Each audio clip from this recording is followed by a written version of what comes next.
Welcome to Sustainable Packaging with Cory Connors. I'm very excited to introduce my good friend, Sarah Scudder, who is the President and Chief Revenue Officer of Real Sourcing Network. Hi, Sarah. How are you? Hello, hello. We've been braving heat and smoke here in the Bay Area, so we'll see how things look later this week. Yeah, hopefully that dissipates soon and the firefighters are able to get those fires out soon.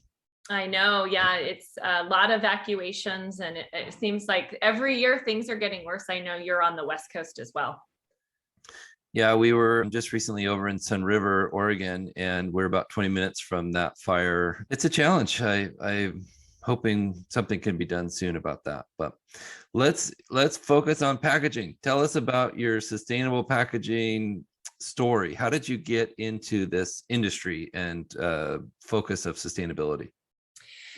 So my career path is kind of unique, as I feel a lot of people who wind up in procurement and packaging, I think you just it happens. A lot of people don't wake up and say, I'm going to go to college to go into packaging, or I'm going to go to school to go into procurement. I think it's just something that kind of happens. And that's similar to my story. So Very true. I actually used to do runway modeling and wanted to go into the fashion industry.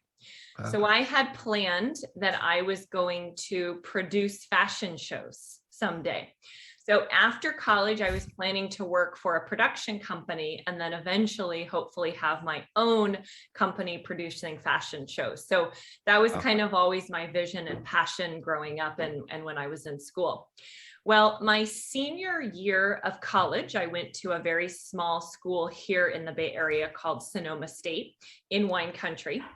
And I put on a fundraising event for my sorority called Lip Jam. And our philanthropy was diabetes research. So we put on this big production every year, and I decided, kind of as my last hurrah as a senior, that I was going to help produce the event. And in order to do that, we had to source and buy all these things. We had to buy media, we had to do graphic design, we had to buy print, we had to buy promo, apparel, all these different things. And I had a full course load. I had no experience really in marketing or procurement. And so I decided that I was going to hire a company to manage all of that for me. So great decision. It was I outsourced it. They took care of everything. And after the event, they said, hey, Sarah, we're really looking to build out our team. We want to bring in more females. We want younger people. Would you be interested in coming and working for us? And immediately I'm thinking, no way, I want to go into fashion. Right. Procurement is completely off the spectrum, but I always know that networking and building relationships and looking at opportunities that come your way is really important. So I decided, after spending more time with the team and really learning about the company, that I wanted to give it a shot. So it was a very small local company. I joined the team as soon as I graduated. Wow. And we were in the marketing procurement space. So what that means is companies would outsource any marketing thing that they needed to buy, and we would go and procure it for them. And a big portion of that was print and packaging. Oh, wow. So that's kind of how I fell into it. And as I grew with the company, we really focused on technology and leveraging technology to do a better job for our clients and help our clients obtain their procurement goals. The company that I was at was acquired a few years later by a larger firm that wanted to expand on the West Coast. So I stayed there. I became the chief growth officer for about 3 years and kind of helped build out that national brand. And then I was approached by a tech startup in New York called Real Sourcing Network. Oh, wow. Goes by RSN. Yeah. And it was a group of guys that had come from the paper and print and tech space, and they wanted to develop something that was unique and different, but they didn't really know kind of what strategy and how to tackle it. Semi-retired, it was kind of like, a hobby project. And so they brought me on in August of 2018 to help run the growth strategy and marketing. And I've been there ever since. That's a cool story. And you're exactly right. Most of us fall into packaging and by mistake. That's so true. And we stay because it's such a unique, and it's a small world here in the world of packaging, I would say. And one of the things, so when I started with RSN, we're a very technology focused company. So we leverage a proprietary platform to manage sustainability, diversity spend, all the procurement and buying that we do globally. So I have a real passion for technology and automating manual work so you can free up resources so people and companies can be more efficient and more effective. So just a personal passion of mine and our team. But when we started, we were really focused on print and not as much on packaging. Mm-hmm. Over the last year and a half, actually, COVID really drove a big pivot in our business. And it started with our team ordering so much online. Yeah. So the things that we would used to go to the grocery store for or go to a retail clothing store, we all pivoted and started buying things online. And we were in team meetings talking about how much waste our households were generating. Yep. And we said, if this is happening to all of us, imagine what this is happening on a global scale. Imagine how many other households are generating this much waste every single week. And we said, we want to provide a solution to this problem and help companies and people generate less waste and be better for the environment. So because of that personal experience that me and my team were living, we decided to really pivot our business model and focus on sustainable packaging. We still do a lot in the print procurement space, but packaging has really become our focus because we feel there's such a significant need, especially for small to mid-sized brands who maybe don't have, you know, a 30-person in-house packaging team. They don't have somebody running sustainabilities. They maybe don't have the designers or resources internally. So thinking about changing packaging can be really overwhelming and almost scary. So people just ignore it and focus on other things. That's exactly right. They let it slide until it becomes a fiscal challenge, or they can't get stock, or whatever the issue may be. Think back to your days in the sorority when you were overwhelmed. I think that's the same feeling that a lot of buyers and purchasing agents are feeling today is, man, I just want to get boxes, or I just need X, whatever that is. Can you make it for us? Well, yeah, but what if we tried this? Oh, I haven't never thought of that. So that's exactly the same kind of steps and process that we look at too.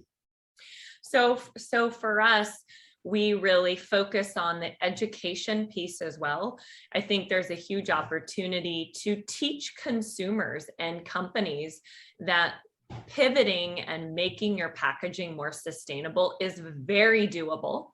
And by using visuals and examples and clear messaging, our team feels that, you know, hopefully that we're making an impact, and we've launched some really fun initiatives to try to help with that.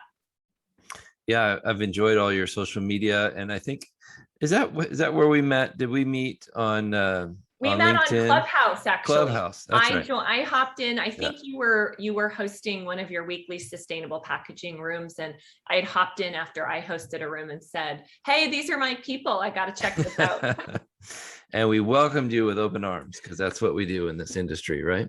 Yeah. I love that.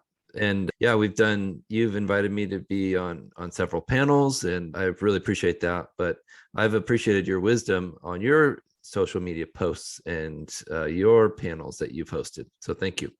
Yeah, so we've launched something that I think is really fun, and it's called the Scudder Wall of Packaging Shame. And so what we're doing is we're taking submissions from people all over the world, video and pictures of the most wasteful packaging that people receive. And we're asking people to submit those to us. And then what we do is we turn them into social media posts. And the purpose is to not shame companies, but it's to educate people and show how wasteful packaging actually is. And then we provide very actionable examples and tips of things that people could have done differently with that specific shipment. So for anybody who's listening, if you get something that you think is just absolutely wasteful and packaged incorrectly, feel free to send in a submission. If you're not comfortable using your name or company, totally fine. But we are really, really hoping that that will take off. And we've started to get really good traction. And we're getting a lot more submissions. So that's something that's really fun. And then we've also launched the Packaging Experts Tell All monthly LinkedIn live show. And the purpose of that show is I bring on experts from all over the world.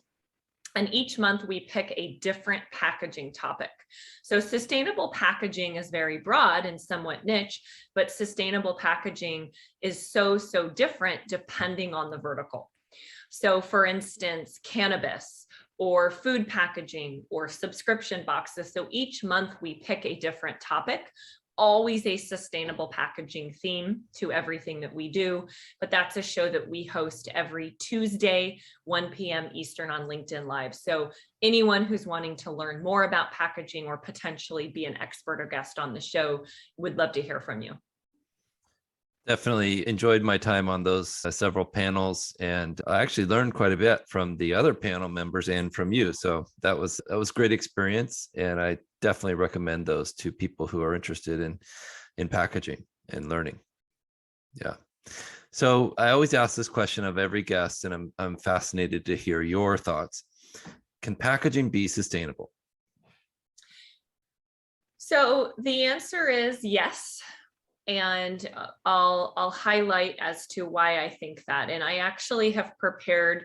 So I'm big on providing really simple, clear tips and takeaways that the everyday person and company can implement. So I think packaging can be made sustainable by 6 different ways. And if that's okay with you, I'd like to spend a little bit of time and go through each of those. Yeah, let's do it. So the first and most important thing is making your packaging durable.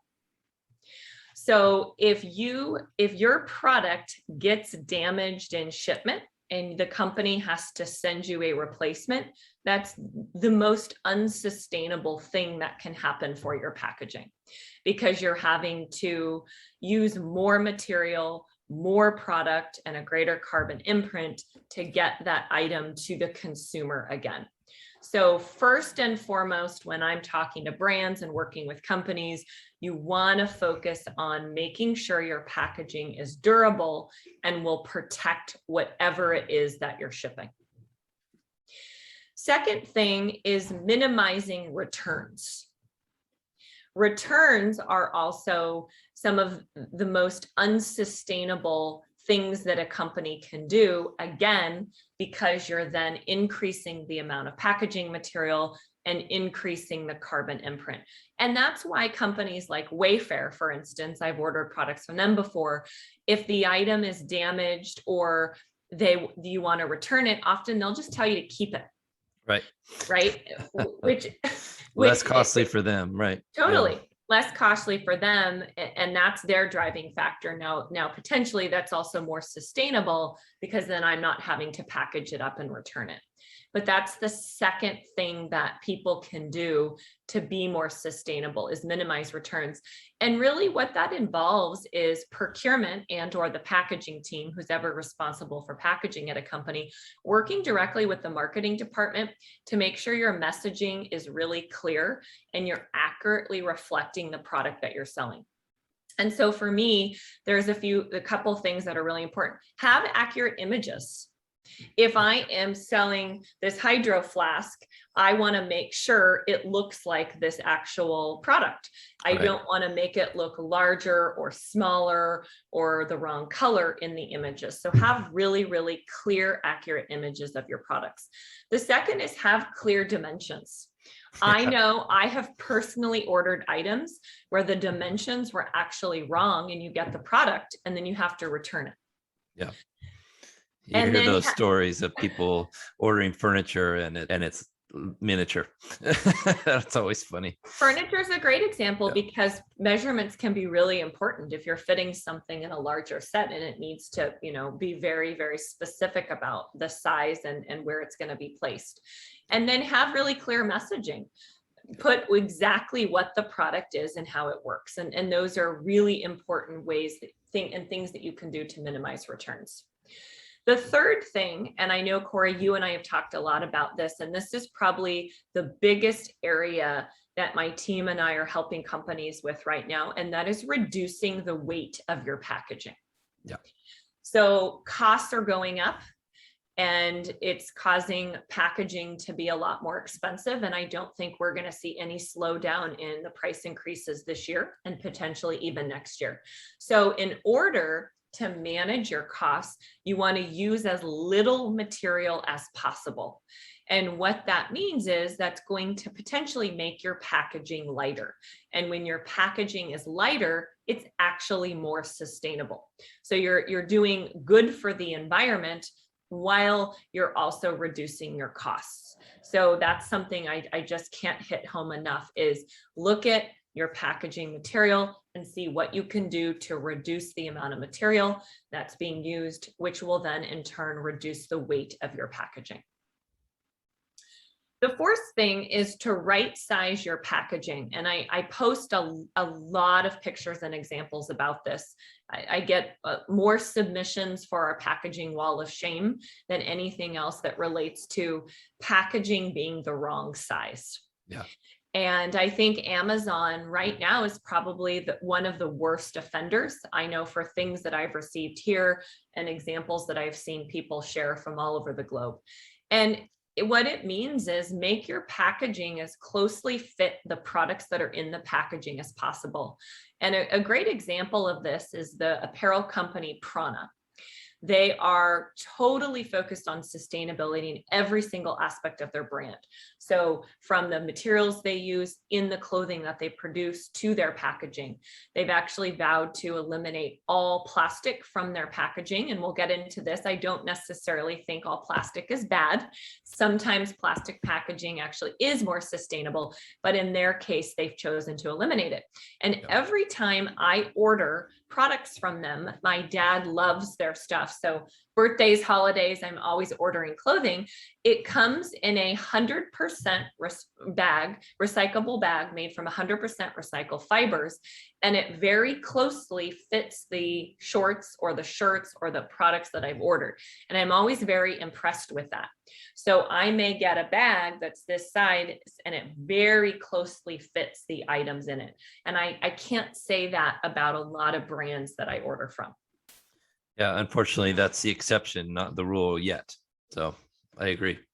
But so, if you are working at a company and you can spend some time looking at the actual shipments that are going out to your consumers and getting some data together, I think data is one of the best ways to combat this challenge, is get a sense of the average number of products that you're shipping, the average size of your products, and the average weights of your products. When you have that information, then you can go out and source packaging that is going to most closely fit the different size shipments that you're sending out. So you may say, okay, 80% of our orders have 5 items, 10% of our orders have 1 item, and the other 10% have 3 items. Then you can go out and source packaging for those different order sizes. The fifth thing is to minimize the amount of packaging being used. And for this, I would say that the biggest challenge I see is brands putting too much filler inside their boxes. So I'll go back to my hydro flask example because I have this handy. This is something that's probably not going to break. This is a pretty durable product and item. So if I'm shipping this in a box, I don't need to fill it with recycled paper, with air pockets, with whatever other material that I'm using to put inside, because it's not going to break. So it's really important for you as a brand to think about do you actually need to include any filler inside your shipments? A lot of times the answer is no. And that not only is more sustainable, but it's going to save you money because then you don't need to buy that filler material. Exactly. Yes. And then the sixth tip that I have on how I think brands can help with make their packaging more sustainable is printing clear instructions on how to dispose of the packaging. This is probably one of my biggest pet peeves. So I would say about 50% of the packaging that we receive at my house, I don't know how to dispose of, and I am in the packaging industry. Right. So imagine the average consumer when they get a box or package, they often have no idea what to do. So what does that mean? It winds up in the trash, which means it's going to go in a landfill.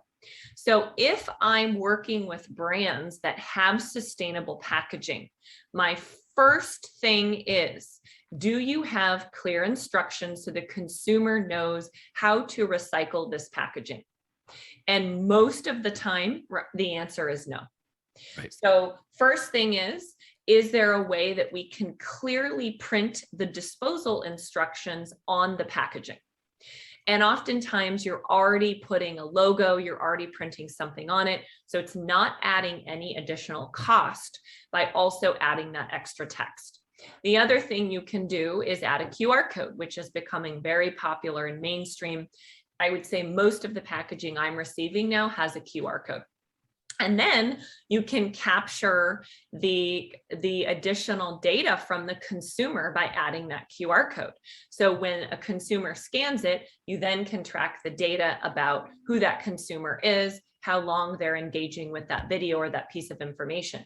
But in that video, have the CEO or have somebody from the company talking about how to dispose of the packaging. And then you can sneak in some marketing information about your brand story or why your product or company is unique.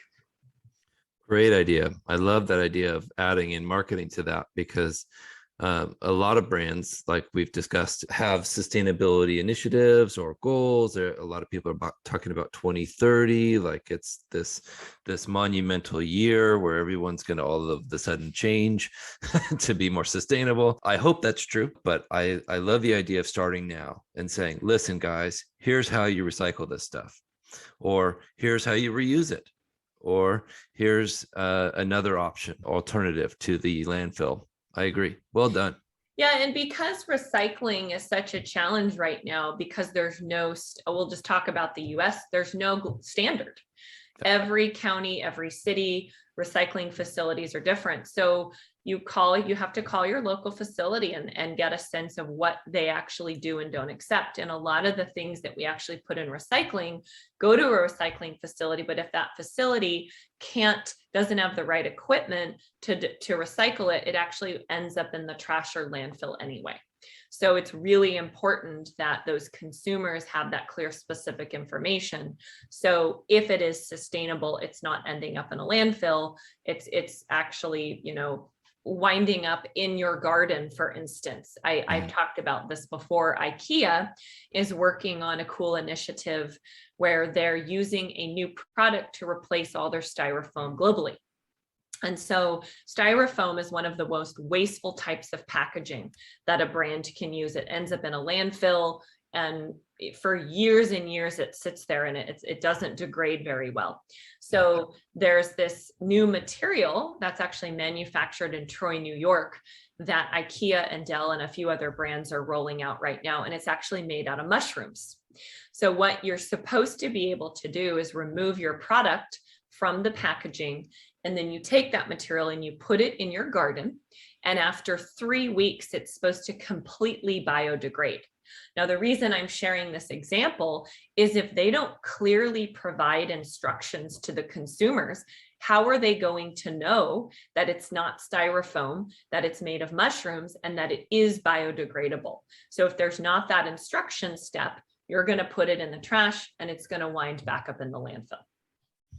Absolutely. And so many people confuse biodegradable or compostable with recyclable. Yep. think, that's that goes in this bin because it's environmentally friendly.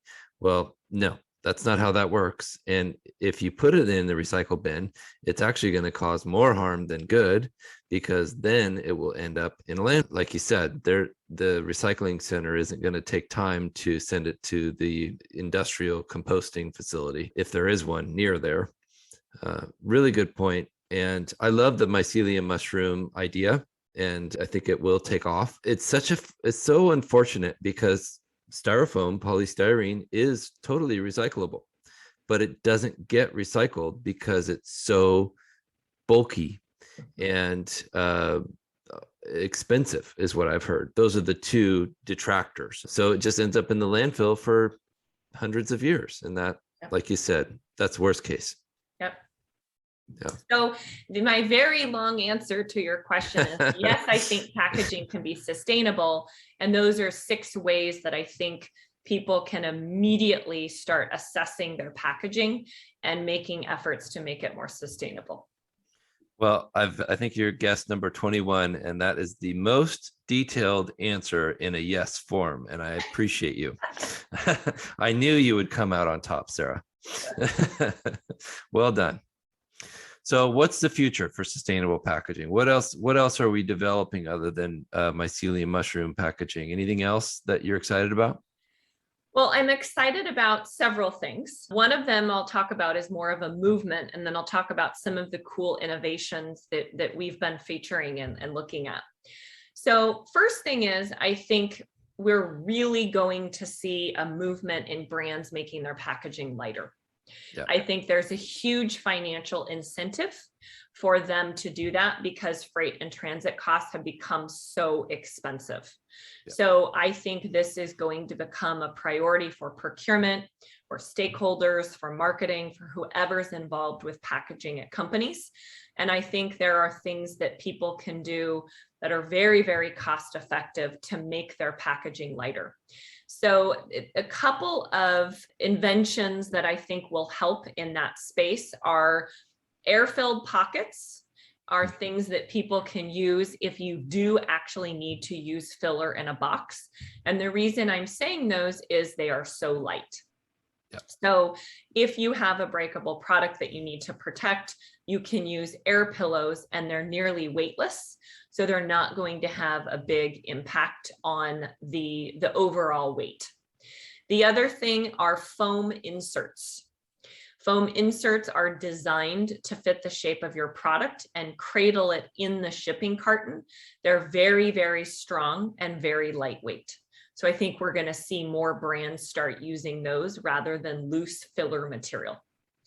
And then something that I think is totally, totally underutilized is water activated tape. And you may be thinking, why in the world is Sarah talking to us about tape? Well, tape is actually can be a big part of the packaging and fulfillment process. And the reason that I'm mentioning this is if you have a box and you have to continuously apply tape to it, that can actually bring your weight into a higher category, which will actually increase the cost of your shipping. So companies who are using water activated tape, sometimes it's also known as paper tape, gum tape, or craft paper tape. It creates a tamper evasant seal, and just with one strip, you can close up the packaging material. Yeah, I like watt tape a lot, and I think it is finally the costs of acrylic and poly tapes have gotten to be so high that paper tape is very competitive cost wise now.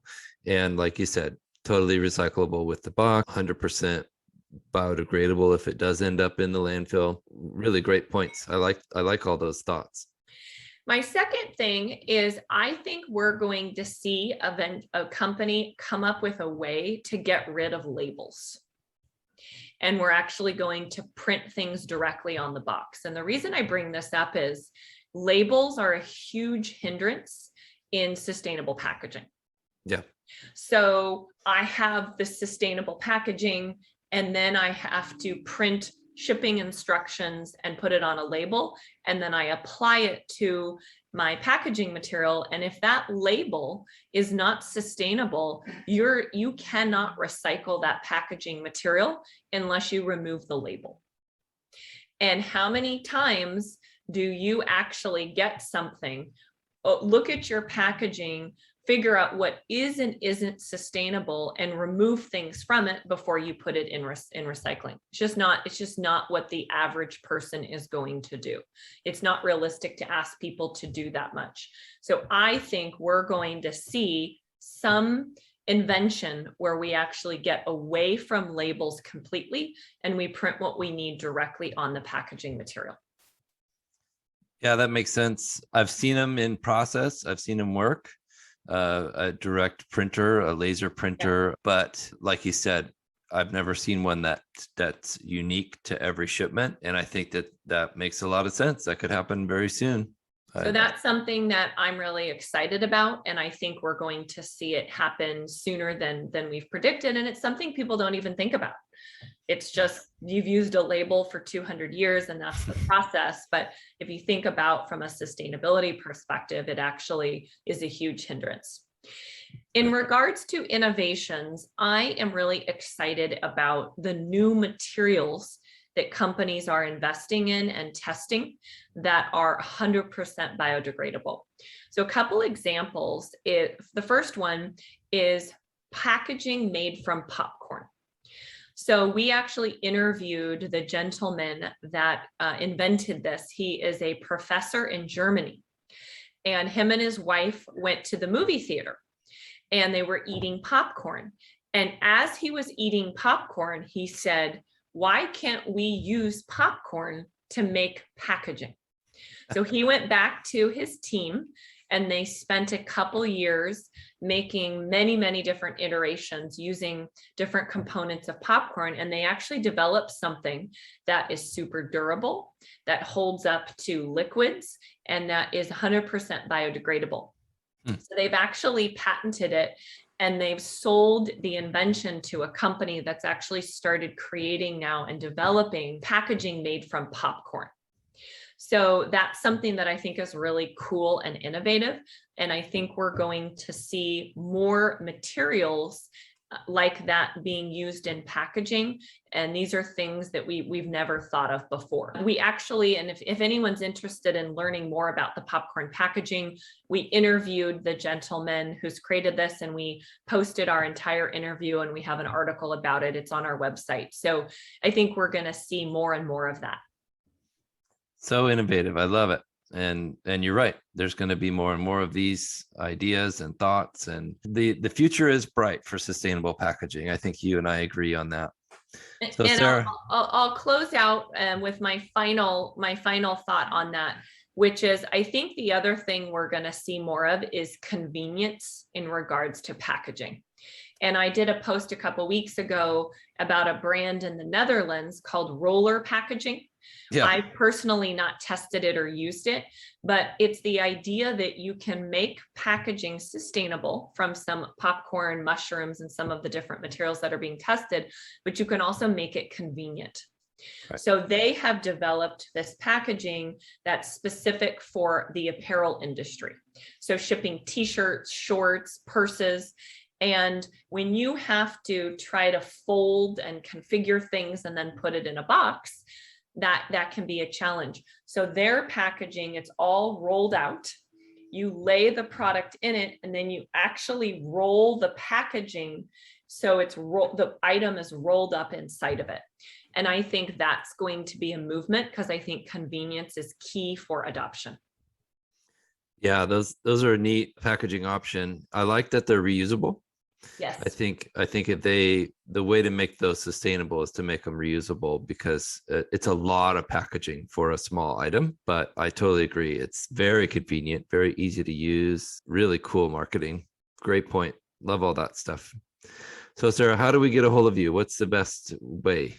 So I am super active on social media. Probably my platform that I'm on the most is LinkedIn. You can find me at Sarah Scudder Growth Strategist. And then I've launched a hashtag, and I post about packaging almost every single day. and that is Scudder Says. So if you want to learn more about packaging, I post a lot about new materials, cool companies, just really interesting, informative news that's related to packaging. Feel free to follow that hashtag as well. Thank you so much for your time. I want to thank Landsberg Aurora for sponsoring this podcast. We appreciate your support. And thank you so much, Sarah. I appreciate it. Thanks, Cory.